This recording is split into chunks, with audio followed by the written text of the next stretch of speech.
Ibu kenal Nabi Zakaria? Oh, bagus. Cuma di Cipinang yang kenal Nabi Zakaria. Alhamdulillah. Saya pernah ke Sukabumi, ada yang kenal Fir'aun. Bapak Ibu kenal Fir'aun? Kenal katanya. Hampir saya pulang. Nabi Zakaria diuji oleh Allah. Selama berumah tangga belum punya keturunan. Rambutnya sudah memutih, fisiknya semakin letih, dan maaf, istrinya divonis menopause dan mandul. Kata medis mustahil. Kata klinis gak akan punya keturunan. Lalu apa yang dilakukan oleh beliau? Kemudian diabadikan kisahnya dalam Al-Quran. Saya bacakan ayatnya, Quran surah ketiga ayat 38. Hunalika da'a Zakaria rabbah. Qala rabbi habli min ladunka dzurriyyatan thayyibah innaka sami'ud du'a. Kata Nabi Zakaria, ya Allah, langsung berdoa. Pergi ke mihrab, menunaikan salat, berdoa di situ. Perhatikan doanya. Kata beliau, ya Allah, manusia mengatakan aku nggak mungkin punya keturunan. Karena itu aku memohon kepadamu saja yang punya sifat pemberi tanpa batas. Ini rumus Pak Bu dalam Quran. Jadi kalau ada manusia sudah berkata ini nggak mungkin nih, ini mustahil nih, ini nggak bisa nih, maka rumusnya dalam Al-Quran, tinggalkan pendapat manusia, langsung beralih kepada Allah, karena Allah berkenan mengabulkan doa kita tanpa campur tangan siapapun dari makhluk. Apa rumusnya? Cari nama Allah sesuai dengan kebutuhan kita. Nabi Zakaria divonis tak mungkin punya keturunan, tak akan bisa punya anak. Kata manusia mustahil, maka beliau menyebut nama Allah sifat memberi tanpa batasan. Kata manusia ini terbatas, bagi Allah nggak ada batasnya. Maka nama Allah yang memberi tanpa batas disebut dengan Al-Wahhab. Apa namanya? Al-Wahhab. Kalau kita ingin minta, maka ganti kepada fi'il amr lit talab, bunyinya hab. Kalau untuk sendiri pribadi, habli.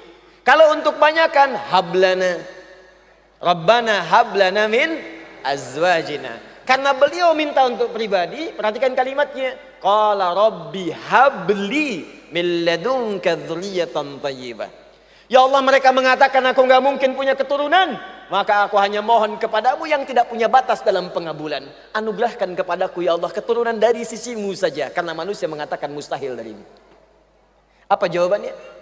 Turun ayat 39-nya. Pak, belum selesai sholatnya, langsung turun jawabannya. Masih berdiri. Dalam bahasa Arab disebut qaimun. Masih sholat, yusalli. Perhatikan ayat 39-nya.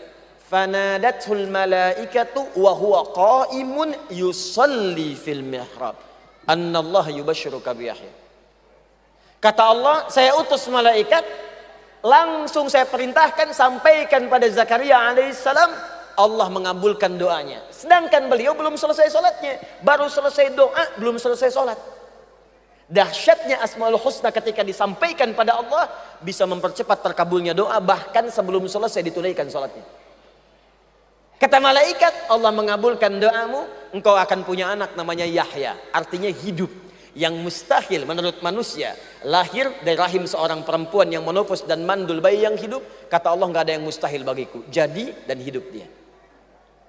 Ustadz itu kan Nabi Yahya, kata Nabi, tidak hanya berlaku bagi Nabi Yahya, itu contoh saja. Buka kitabnya Sayyid Sabiq, namanya Al-Aqaid Al-Islamiyah, halaman 29.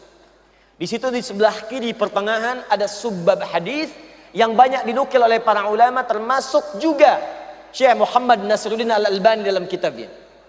Perhatikan baik-baik. Nabi satu kali pernah mendengar seorang sahabat selepas sholat, dia berdoa menyebut Al-Asma'ul Husna. Allahumma ushhidu bi annaka anta Allah al-ahad as-samad alladzi lam yalid wa lam yulad wa lam yakul lahu kufuwan ahad. Disebutkan Al-Ahad, disebutkan As-Samad, disebutkan sifat-sifat Allah dengan sifat tauhidnya. Allahumma inni, perhatikan kalimatnya, Allahumma inni as'aluka an taghfira liya. Orang ini cuma minta satu, Pak Bu, ya Allah tolong ampuni dosa saya. Cuma dimulai dengan Al-Asma'ul Husna. Apa komentar Nabi? Hadis sahih. Kata Nabi, at-tadri madza Daud? Kamu baru nyadar nggak barusan kamu minta itu dengan apa? Kamu tahu nggak barusan kamu baca kalimat apa? Kata orang ini, wallahu wa rasuluhu a'lam, ya Rasul saya nggak ngerti, Allah dan Rasulnya yang tahu. Kata Nabi, laqad da'auta bi asma'illahil a'zam, idza du'iya biha ajaba wa idza su'ila biha a'ta. Engkau baru berdoa mengawali dengan al-asma'ul husna, dengan menyebut nama Allah yang paling tinggi. Yang kalau disebutkan nama itu, setiap berdoa pasti akan dikabulkan, setiap minta pasti akan diberikan. Itulah al-asma'ul husna. Jadi kalau masjidnya sudah ada, fasilitasnya sudah enak, namanya sudah lengkap, tinggal kita bagaimana menggunakan fungsinya sesuai